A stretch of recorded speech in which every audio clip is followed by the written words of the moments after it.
o título da minha defesa é um breve estudo sobre a estrutura das estrelas compactas. E o meu trabalho ele tem dois objetivos, basicamente, que é estudar de forma breve o processo de formação e evolução das estrelas ordinárias, o que vai culminar, no entendimento também da formação dos objetos compactos, que são basicamente as anãs brancas, as estrelas de nêutrons e os buracos negros. E o segundo ponto é, então, estudar a estrutura, tanto macroscópica quanto microscópica, dessas estrelas, as estrelas compactas, que são essencialmente as anãs brancas, estrelas de nêutrons, e suas características físicas, que são bem peculiares. Então, a forma como que eu vou fazer isso vai ser, no primeiro momento, então, eu vou realizar um estudo, uma pegada mais fenomenológica, a respeito da formação e evolução das estrelas compactas, ordinárias, e a formação dos objetos compactos. Depois, então, eu vou encontrar a equação de estado exata para as estrelas compactas. Para isso, eu vou usar um gás de Fermi completamente degenerado, a temperatura T igual a zero, de elétrons, no caso das anãs brancas, e de nêutrons, no caso das estrelas de nêutrons. Depois disso, eu vou estudar essa equação de estado em alguns limites de velocidade para esses férmions, e eu vou perceber que é interessante eu generalizar a minha equação de estado para um caso onde eu tenho um regime que não depende da velocidade, dessas minhas partículas. Então, finalmente, eu vou derivar as equações de estrutura macroscópica para essas estrelas a partir do formalismo newtoniano, e eu vou apresentar as equações a partir do formalismo da relatividade geral, que são as equações Stovey, e vou resolvê-las. Para resolvê-las, eu preciso alimentá-las com a equação de estado, que nada mais é que a relação entre a densidade de energia e a pressão da estrela, que tem informação microscópica da composição da estrela. Para resolver, então, esse sistema, na verdade, é um sistema de equações diferenciais de primeira ordem acopladas, eu vou implementar uma rotina do método de integração numérica de Runge-Kutta de quarta ordem em Python 3. Então, falando sobre a evolução, a formação e evolução das estrelas ordinárias, a gente sabe que as estrelas, essas estrelas comuns, elas nascem em grandes nuvens moleculares, compostas basicamente de hidrogênio molecular. Essas nuvens, elas são frias, com temperatura da ordem de 10 a 20 kelvins, e eventualmente elas podem colapsar devido a alguma instabilidade gravitacional. Então, para que esse colapso aconteça, existe uma condição mecânica, que é dada pelo módulo da energia cinética, tem que ser menor do que a energia potencial dessa nuvem de gás. Então, considerando esse gás como um gás ideal clássico, a gente sabe que a energia cinética de um gás composto por N partículas a uma determinada temperatura T, da termodinâmica da teoria cinética dos gases, essa energia cinética média é dada por 3 meios de nkt, onde o K aqui é a constante de Boltzmann. Já a energia potencial gravitacional, se eu considerar uma simetria esférica dessa nuvem, e um elemento de massa infinitesimal a uma determinada distânciazinha, R, do centro desse meu sistema de referência, eu sei que a energia potencial gravitacional de toda a nuvem vai ser a soma da energia potencial gravitacional experimentada por cada elemento de massa desse. E eu fazendo essa integração em todo o volume da estrela, eu tenho que essa energia potencial gravitacional é gm² sobre R. Então, alimentando essa condição, para o colapso gravitacional acontecer, eu chego na densidade de Jeans, que é uma densidade mínima para que uma nuvem molecular colapse. E quem chegou nessa expressão foi o James Jeans, por isso esse nome, densidade de Jeans. Então, satisfeitas as condições de Jeans, a nuvem molecular contrai, por sua vez vai se fragmentando em glóbulos, e esses glóbulos também continuam contraindo. Essa contração é devido à interação, à atração da força gravitacional, que faz com que essa massa vá em direção ao seu centro, e é uma contração adiabática, À medida que esse glóbulo, ou essa protoestrela vai diminuindo de tamanho, ela vai aumentando de temperatura, até chegar a uma temperatura tal que a matéria que compõe essa nuvem, esse glóbulo,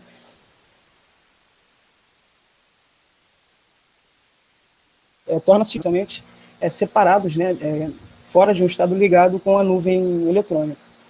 Então, dependendo da massa dessa protoestrela, ela vai conseguir contrair e atingir temperaturas suficientes para deflagrar a fusão termonuclear dos prótons, ou dos núcleos de hidrogênio.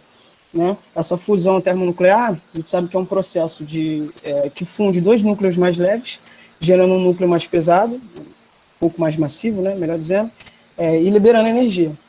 Essa energia, então, ela é responsável por gerar uma pressão que vai contrabalancear a pressão gerada pela atração gravitacional. E essa protoestrela, então, entra numa fase de equilíbrio hidrostático, e quando isso acontece, a gente diz que ela é, então, de fato, uma estrela, e é que ela está brilhando devido a essa energia liberada na fusão termonuclear. Então, no início, então a gente diz que tem uma estrela, né? E a configuração dela, né, a estrutura dela no início da vida, tem mais ou menos essa forma, onde ela tem um caroço de hidrogênio que está queimando, né? Queimando aqui é a fusão termonuclear, e um envelope de hidrogênio que está inerte, né? Então, à medida que o tempo vai passando, o produto, né, da fusão do hidrogênio, que são núcleos de hélio, vão sendo depositados no caroço central. Então, a gente tem um envelope de hidrogênio que está queimando e uma parte mais externa da estrela de hidrogênio que está inerte.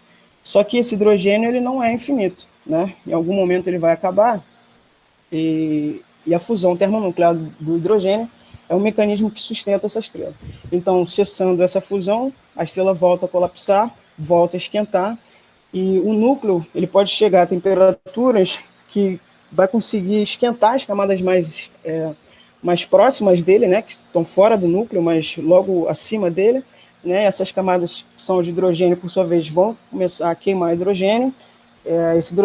O produto do hidrogênio vai sendo depositado, então, na região central. Então, esse núcleo ele vai ficando cada vez mais denso, mais quente, vai contraindo cada vez mais rapidamente. E dependendo da massa da estrela, ele vai conseguir atingir temperaturas suficientes para deflagrar a fusão termonuclear dos núcleos de hélio, que estão ali, né, na região central. Então, deflagrando essa queima, a estrela volta na configuração de equilíbrio hidrostático e passa um determinado tempo da sua vida ali. Mas o hélio também não é infinito, né? Em algum momento ele vai acabar. Então, à medida que... Vou confundir. Esse hélio ele vai acabar. Então, quando ele acabar, não vai ter mais um mecanismo, né, que vai sustentar a estrela, ela vai voltar a colapsar, vai voltar a esquentar, e dependendo da massa dela, vai ter temperatura suficiente para deflagrar a queima de carbono e oxigênio, que são os produtos da queima do hélio. Então, esse processo é cíclico e depende da massa da estrela, de forma que estrelas muito massivas conseguem passar por todo esse processo que a gente chama de nucleossíntese estelar, né, e desenvolve uma estrutura cebolada, onde os elementos mais leves estão nas suas camadas mais externas, né, com suas devidas fusões termonucleares, e as estrelas muito massivas possuem um núcleo de ferro que está inerte, né. No caso, a fusão termonuclear do ferro ela é um processo endotérmico, né, então ela consome energia ao invés de liberar energia quando realizado. Então, caso acontecesse esse processo dentro da estrela, ele iria diminuir a quantidade de energia disponível na estrela, né, fazendo com que os próximos processos de fusão do ferro não acontecessem. Então, esse processo não acontece no interior estelar, e elementos com um número de massa maior que o ferro são sintetizados em outros processos, como a fusão, a explosão de supernova do tipo 2, por exemplo. Né? Então, o que acontece com a estrela depois que ela entra na sequência principal, o hidrogênio acaba, né, vai depender da massa dela. Estrelas com massa de 0,45 até 10 vezes a massa do Sol não conseguem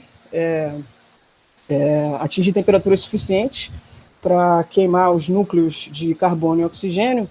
Então, quando o hélio acaba, a estrela contrai, mas ela contrai sem nada, né, contrabalanceando, e diminui drasticamente, né, de raios, chegando a raios da ordem do raio terrestre. Nesse processo, ela deixa parte de sua massa no meio interestelar, formando uma nebulosa planetária, e o que faz parar esse colapso gravitacional, então, vai ser a pressão dos elétrons degenerados, que é um tópico que eu vou falar um pouco mais para frente. Já estrelas com massa de 10 a 25 vezes a massa do Sol não conseguem ser sustentadas depois que o seu combustível acaba, né? Porque elas possuem um caroço, uma massa maior do que a massa limite de Chandrasekhar, que é cerca de 1,4 vezes, mas acho que isso depende da composição da estrela, né? Então, a pressão dos elétrons generados não é suficiente para manter a estabilidade da estrela, de forma que ela colapsa.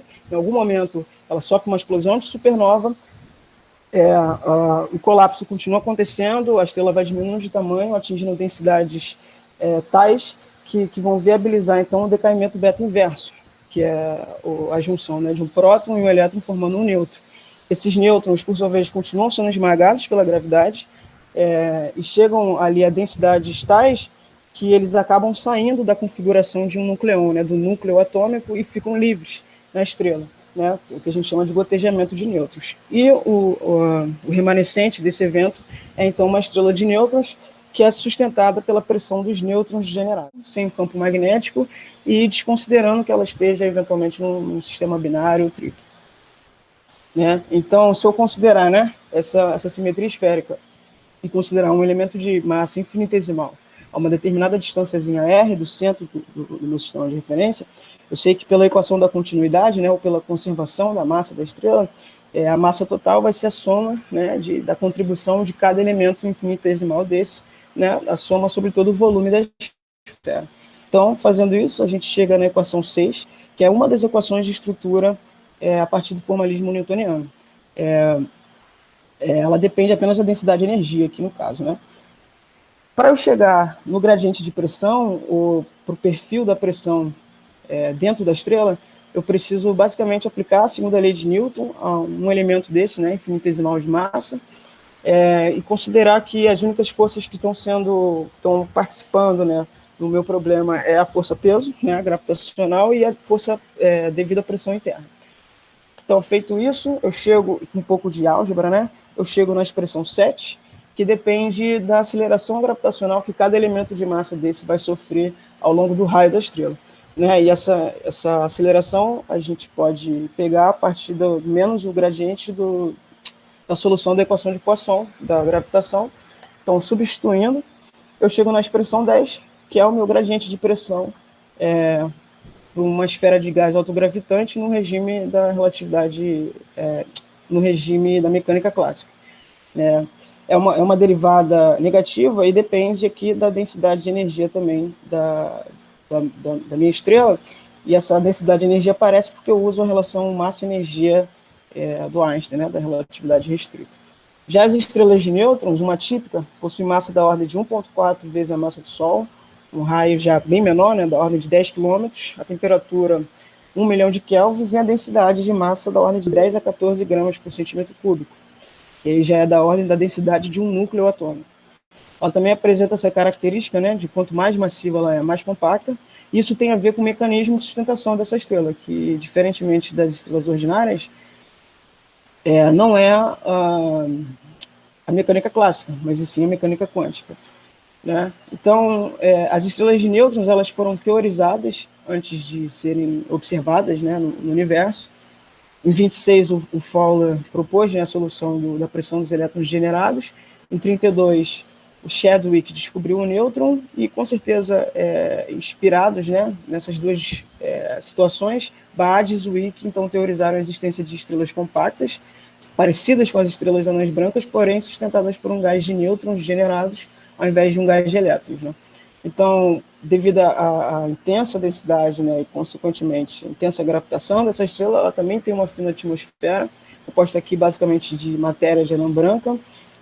Embaixo da atmosfera a gente tem um líquido de nêutrons, né, que é aquele gás de nêutrons livre, oriundo daquela fase do gotejamento, e a matéria nessa estrela, por ela ser muito densa, ainda é um mistério, né, ainda é um problema em aberto na astrofísica, uma vez que a densidade dessa estrela ela vai aumentando à medida que eu vou entrando, né, no raio da estrela. Então, ali no seu núcleo, a gente tem densidades que não são possíveis de se experimentar na superfície terrestre. Então, a gente ainda não tem uma física que descreve muito bem, que entende muito bem o comportamento das partículas, né, nessas condições extremas. Então, a gente tem diversos modelos teóricos que tentam explicar, né, como a matéria se comporta, né, nessas situações. E existem modelos onde a gente tem estrelas de quarks, estrelas estranhas, estrelas com diversas outras partículas mais fundamentais. Né? Então, para esse tipo de estrela, né, as estrelas de nêutrons, já a formulação newtoniana já não é para explicar, né, a estrutura macroscópica delas. Então, em 1939, o Tolman, Oppenheimer e o Volkov desenvolveram, né, uma equação de equilíbrio hidrostático, um sistema de equações que descrevem o equilíbrio hidrostático de um gás autogravitante, com simetria esférica, né, no contexto da relatividade geral. Aí, bom, a equação da massa ela permanece basicamente a mesma, Mas a equação da pressão, ela continua aqui com aquele termo da relatividade, da mecânica clássica newtoniana, né? De forma que em algum limite, no caso no limite clássico, a gente vai recuperar a mecânica newtoniana. Só que agora esse gradiente de pressão depende não mais apenas da densidade de energia, mas da pressão da estrela. Isso tem a ver com aquela característica peculiar de quanto mais massiva for a estrela, mais compacta ela vai ser. Isso vai ficar um pouco mais claro quando eu mostrar minhas soluções numéricas. Então, para a gente chegar na equação de estado, né, para essas estrelas, a gente precisa entender um pouco quais eram os problemas que a gente tinha, que no caso qual era, né, o mecanismo de sustentação dessas estrelas, uma vez que não tem mais fusão termonuclear e a mecânica clássica não consegue explicar um objeto tão denso, né, nessas condições extremas. Então, em 26, o Fowler propôs a solução, né, que é a pressão dos férmions generados, que seria então o mecanismo de sustentação dessas estrelas, usando um gás ideal de Fermi. E a ideia é o seguinte: eu imagino que se eu tenho um gás ideal, à medida que eu diminuo a temperatura dele, eu acredito que a pressão vai diminuindo também, de forma que se eu levar essa temperatura para zero, a pressão também vai para zero. Isso não necessariamente é verdade quando eu considero um gás quântico, no caso aqui, o gás ideal de Fermi. Isso porque os férmions, que são partículas com spin semi-inteiro, eles precisam obedecer o princípio de exclusão de Pauli. E o princípio de exclusão de Pauli diz que dois férmions não podem possuir o mesmo conjunto de números quânticos ao mesmo tempo, ou não podem estar no mesmo estado quântico ao mesmo tempo. O que significa? Eu imagino, então, que se eu diminuir a temperatura de um gás ideal, quântico, aqui no caso, né, no caso do gás de Fermi, eu tenho essas partículas indo para o seu estado fundamental, né, para os níveis mais baixos de energia, porém eles precisam obedecer o princípio de exclusão de Pauli. Então, eu tenho um par de férmions no nível mais baixo de energia. Como eles precisam obedecer o princípio de exclusão de Pauli, o próximo par vai ter que vir no próximo nível de energia. Então, a gente vai ter um empilhamento de partículas nos níveis de energia, uma vez que esses níveis vão aumentando de valor. Então, se a energia... Então, eu tenho, né, esse empilhamento das partículas até uma energia máxima, que é o que eu chamo de energia, que a gente define como energia de Fermi, e à medida que a energia vai aumentando, né, os momentos dessas partículas também vão aumentando. E a pressão é uma integral dos momentos. Se puder desligar o microfone. E a pressão é uma integral dos momentos. Então, eu tenho a temperatura indo para zero, mas eu tenho a pressão indo para um valor finito diferente de zero. Né?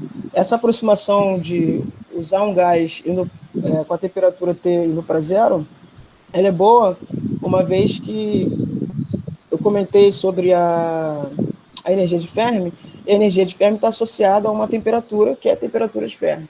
Né? E quando eu calculo a temperatura de Fermi para as estrelas anãs brancas, por exemplo, eu chego em valores da ordem de 10 a 9 kelvins, enquanto que a temperatura térmica delas é da ordem de 10 a 4 kelvins. Então, 5 ordens de grandeza de diferença, então é uma boa aproximação usar um gás, a temperatura térmica, né, igual a zero. A mesma coisa para as estrelas de nêutrons, a temperatura de Fermi para elas é da ordem de 10 a 11 kelvins, enquanto que a temperatura térmica delas é da ordem de 10 a 6 kelvins. Então, esses férmions, eles se comportam, né, obedecem à estatística de Fermi-Dirac, cuja distribuição, a função de distribuição é dada pela equação 13, e num gás completamente degenerado, né, quando eu tenho a temperatura igual a zero, essa função toma esses dois valores discretos e tem o valor de 1 quando a energia é menor ou igual que a energia de Fermi, ou 0 quando a energia é maior do que a energia de Fermi. Isso significa que todos os níveis de energia com energia maior do que a energia de Fermi estão vazios, enquanto os níveis com energia menor ou igual que a energia de Fermi estão ocupados. Então, para eu chegar na equação de estado para essas estrelas, eu preciso colocar a densidade de número de partículas em função dos momentos de Fermi dessas partículas, e da mecânica estatística eu consigo relacionar o gradiente, eu consigo relacionar a função de ocupação e a generescência com o diferencial da densidade de número de partículas em função do volume do espaço de fase. Então, fazendo essa integração no espaço de momentos, eu obtenho a densidade de número de partículas. Fazendo essa substituição, né, levando em consideração que no caso G aqui é de generescência do meu estado, e no caso dos elétrons é 2, conta do spin, a degenerescência é uma função do spin. Eu obtenho, então, a equação 17, que é a densidade de partículas em função dos momentos de Fermi. Então, finalmente, né, para chegar na equação de estado, preciso lembrar que a matéria está completamente ionizada, então eu tenho um gás de férmions, elétrons, no caso das anãs brancas, e nêutrons. No meu trabalho, né, eu vou usar apenas um gás de nêutrons, por causa das estrelas de nêutrons. Então, a um primeiro momento, eu posso considerar esse gás de férmions independente dos meus nucleões. A densidade de energia, então, da minha estrela vai ser a soma, né, da contribuição dos nucleões com a contribuição dos férmions, mas, essencialmente, vai ser dominada, né, pela densidade de energia dos nucleões, uma vez que a massa do nêutron e do próton é muito maior do que a massa do elétron. Então, colocando a densidade de número de partículas em função da fração leptônica e da densidade de massa da estrela, no caso de uma anã branca de carbono 12, eu chego numa densidade de partículas da ordem de 10 a 35, 10 a 36 partículas por metro cúbico, né? Então, usando a relação massa-energia de Einstein, na equação 19, eu chego, então, na contribuição dos nucleões para a densidade de energia da estrela, e colocando em função do momento de Fermi, eu chego na expressão 21, né, onde o x aqui eu defino como momento de Fermi adimensional. Momento 1. Né? Então, para calcular a contribuição dos férmions, basta eu integrar, né, a energia, considerando todos os estados ocupados no espaço de momentos, por unidade de volume do espaço de fase. Então, fazendo essa integração, usando as devidas substituições, definindo o meu ε0 aqui, que tem unidade de densidade de energia, eu chego na minha equação 25, que é, então, a contribuição dos férmions para a densidade de energia da minha estrela. No caso da anã branca, os elétrons e nêutrons, aqui apenas. Já a pressão de degenerescência, ela é o mecanismo de sustentação dessas estrelas, e ela é essencialmente devida aos férmions, né? Os elétrons ou os nêutrons. Então, da dinâmica e da teoria cinética dos gases, a gente sabe que se a gente considerar um gás, né, onde partículas são não interagentes, e considerando uma configuração isotrópica no espaço de fase, eu tenho que a pressão desse gás ideal é dada para essa equação 26, e considerando, então, o gás de férmions livres, né, independente dos nucleões, relativístico, eu chego, então, fazendo as devidas substituições e a álgebra, né, eu chego na expressão 30, que é a pressão de degenerescência, então, no meu gás de férmio. No caso, essa pressão, quando chego nessa pressão, colocando alguns critérios para a velocidade dos férmions, no caso aqui, a velocidade deles muito menor do que a velocidade da luz, que é o caso no relativístico, eu chego para uma equação de estado do tipo A33, que eu tenho a pressão, né, que se relaciona com a densidade de energia a partir de uma constante, que é esse K, que no caso ele depende da composição da estrela, e a densidade de energia está elevada a um índice. Esse índice é o que a gente chama de índice politrópico, uma vez que gases que se comportam, né, com essa equação de estado são chamados de politrópicos. No caso não relativístico, o índice politrópico é 5/3, no caso relativístico, 4/3, no caso ultra-relativístico, esse índice é 1. No caso o ultra-relativístico, ele vai ser importante na hora de calcular, né, de resolver as equações de estrutura para as estrelas de nêutrons. Finalmente, minhas soluções numéricas. Então, eu tenho dois sistemas de equações diferenciais ordinárias, né, de primeira ordem acoplada, uma no formalismo newtoniano e uma no formalismo das equações da relatividade geral. Então, eu tenho as minhas condições iniciais, que é a pressão no centro da estrela tem que ser positiva e a massa no seu centro é zero, ou muito próximo de zero. Em alguns momentos, na verdade, no caso da integração, usando as equações TOV, eu usei a massa da ordem de 10 a menos 2 para evitar divisão por zero. Então, eu vou integrar do centro da estrela até o raio dela, e eu espero que a pressão vá caindo até atingir o zero físico, onde a gente vai definir então, a superfície da estrela, e a massa naquele ponto, onde a pressão zero é a massa total da estrela. Então, para fazer isso, eu usei o método de integração numérica de Runge-Kutta, de quarta ordem. Ele é basicamente uma melhoria do método de Euler. Eu achei um pouco melhor explicar o método de Euler. né, que consiste em basicamente o seguinte: eu tenho uma equação diferencial ordinária de primeira ordem e uma condição inicial. Né? Digamos que eu queira calcular essa solução em um determinado ponto, né, no domínio dessa equação. Então, o que eu posso fazer, o que eu devo fazer segundo o método de Euler, é dividir, por exemplo, se fosse no ponto y1, onde x é igual a 0, onde x é igual a 1, desculpa, eu vou dividir esse intervalo de 0 a 1 em n passos de tamanho h, e vou desenvolver uma relação recursiva, onde, dado o meu ponto anterior, ou no caso, a minha condição inicial, eu consigo calcular o próximo ponto, né, desprezando os termos de segunda ordem. Então, o método de Runge-Kutta é basicamente a mesma coisa, com alguns aprimoramentos. No meu caso, eu não tenho uma equação diferencial ordinária, eu tenho duas e acopladas, mas é basicamente resolver as duas ao mesmo tempo. Né? Então, eu tenho as minhas soluções dadas por essas equações, 42, 43 e 44, para a pressão, para a massa e para o raio, respectivamente. E essas quantidades aqui são os coeficientes do próprio método. Finalmente, as minhas soluções numéricas, né, no caso do formalismo newtoniano, né, então eu tenho uma pressão central. Dado uma pressão central, eu tenho a massa da estrela e o raio. Né? Então, no caso não relativístico, eu percebo que à medida que eu aumento a pressão da estrela, a massa dela também aumenta. Né? Isso é um resultado esperado e é fácil de explicar, uma vez que eu tenho estrelas muito massivas. Para elas se tornarem estáveis, uma vez que eu tenho estrelas muito massivas, elas vão ter, consequentemente, uma gravitação intensa. E para que elas se tornem estáveis, né, para que elas não colapsem, elas precisam, então, de uma pressão central que consiga suportar essa massa. Né? Ao passo que já a relação entre a pressão central e o raio é inversa. Né? À medida que eu aumento a pressão, eu diminuo o raio. E isso também é um resultado esperado, porque, aumentando a pressão, eu aumento a massa. Então, eu posso dizer que, aumentando a massa, eu diminuo o raio, e era isso que eu estava falando, que é uma das principais características dessas estrelas. Né? Isso tem a ver com o fato de que, quanto menor for o espaço disponível para os férmions ocuparem, maior serão os seus momentos e, consequentemente, maior serão as pressões. Né? Já no caso relativístico, a gente percebe que uma independência da pressão central, qualquer valor de pressão central que eu coloco aqui, eu tenho exatamente esses resultados de massa.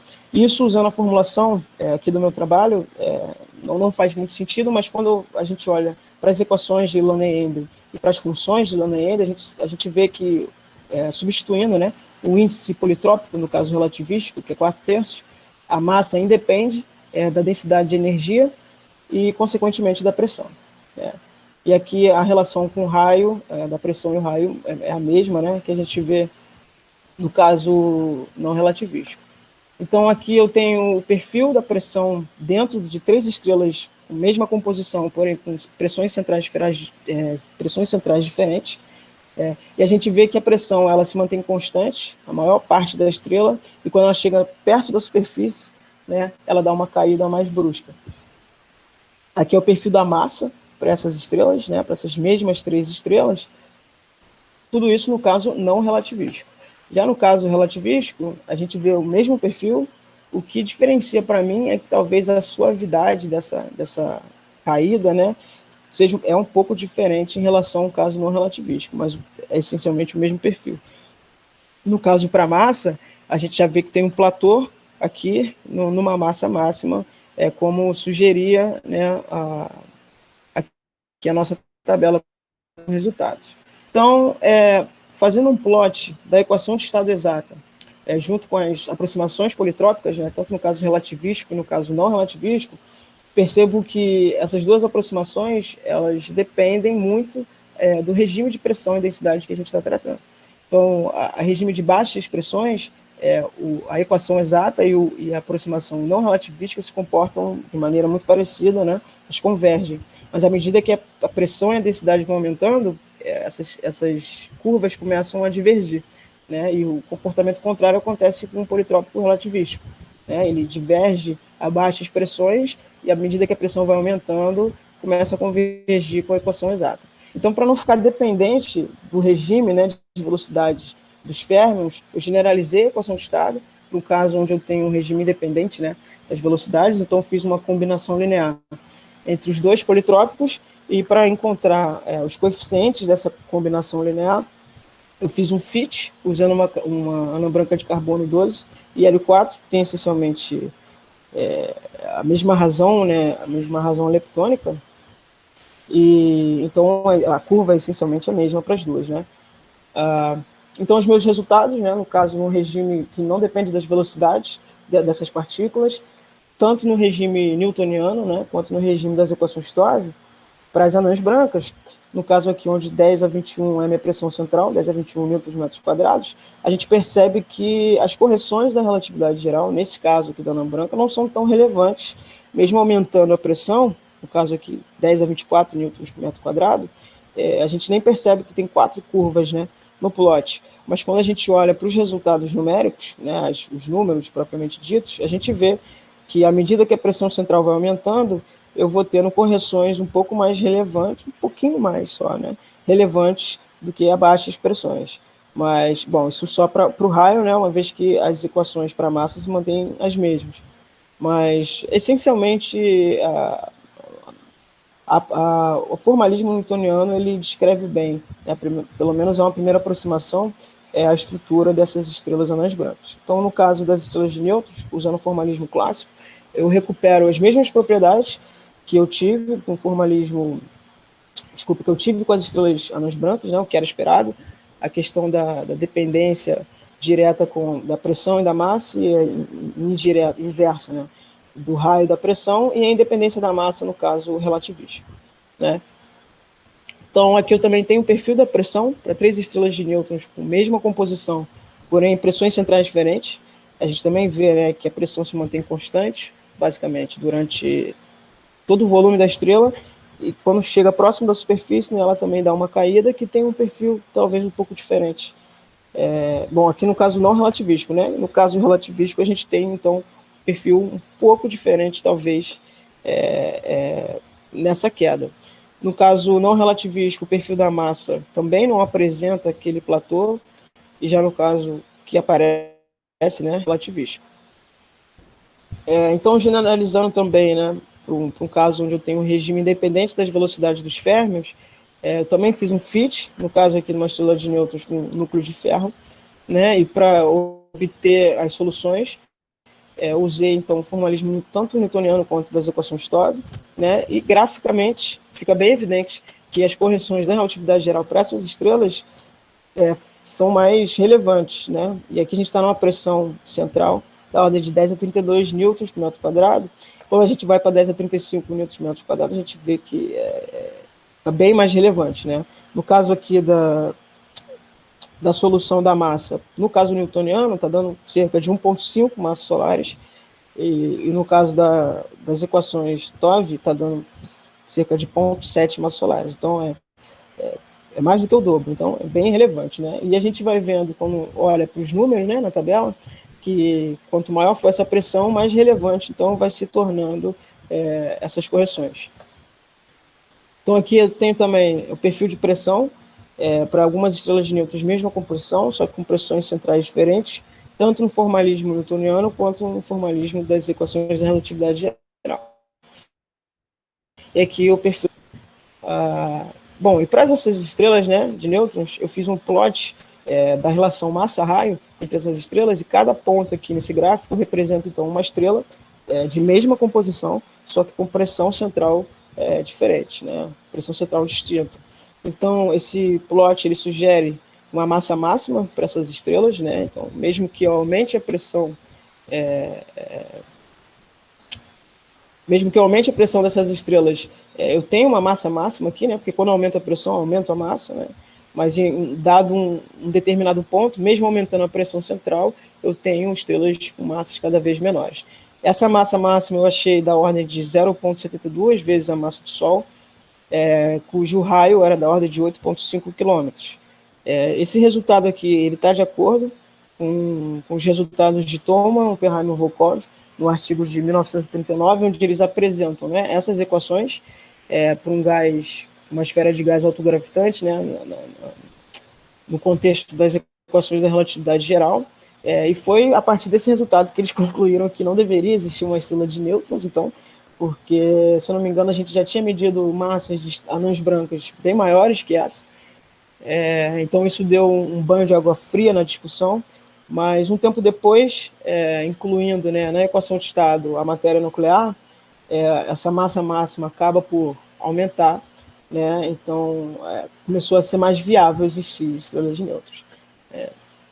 Então, concluindo, né, meu trabalho, mesmo utilizando modelos muito simples, né, no caso das anãs brancas e das estrelas de nêutrons, eu considerei a estrela parada, sem rotação, né, sem uma companheira, sem campo magnético, desconsiderei as forças de interação entre as partículas, né, uma vez que eu usei o gás ideal de Fermi, mas mesmo usando modelos muito simples, eu consegui evidenciar pelo menos as principais características físicas dessas estrelas, né, e para obter resultados um pouco mais interessantes, pelo menos para as anãs brancas, eu poderia incluir, né, na minha equação de estado correções eletrostáticas, as interações fortes. Na verdade, esse era o objetivo principal do trabalho, né, chegar até aqui, a partir lá do artigo do Silva e Reddy, mas o estudo, né, da linguagem Python tomou muito tempo da minha monografia.